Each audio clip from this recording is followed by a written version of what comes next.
நாட்டை முன்னேற்றுன்னு சொன்ன இந்த 10 வருஷத்துல என்னத்தை தான் கிழிச்ச மோடிஜி. ஒவ்வொரு நாளும் ஒவ்வொரு ஊழலா வெளியே வந்து கொண்டிருக்குது.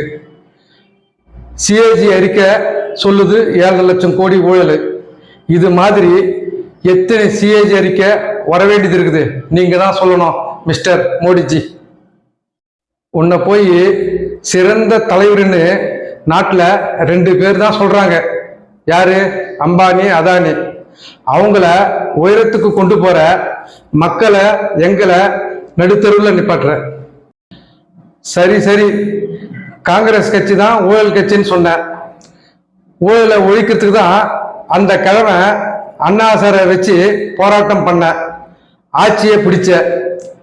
காங்கிரஸை விட ஊழல்ல சாதனைக்கு மேல் சாதனை பண்ற. ஊழலை பண்றதுக்குன்னு நேக்கா ஒரு வேலை பண்ண. முதலாளிகிட்ட இருந்து காசு வாங்குறத தேர்தல் பத்திரம் மூலமா சட்டப்பூர்வமாக்கின. இப்ப உச்ச நீதிமன்றம் குத்துன குத்துல உன் யோகிதை ஒண்ணுன்னா அம்பலமாகுது.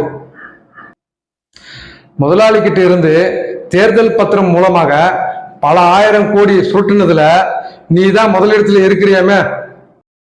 அதுல ஒரு பாதி பணம் தானா வந்ததா இருக்குமா?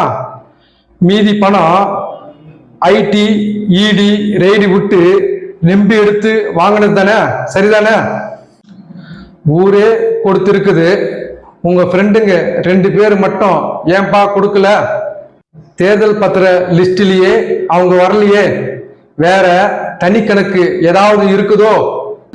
தேர்தல் பத்திர மோசடி வெளியே வந்தவுடனே குடியுரிமை சட்ட திருத்தத்தை அமுல்படுத்தின.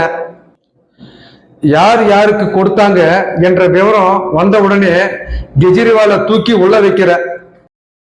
இப்படி ஒன்ன மறைக்கிறதுக்கு இன்னொன்ன பண்ணிக்கிட்டே இருக்கிற. சட்டம் தண்டிக்குதோ இல்லையோ, மக்கள் கண்டிப்பாக உன்னை தண்டிப்பாங்க.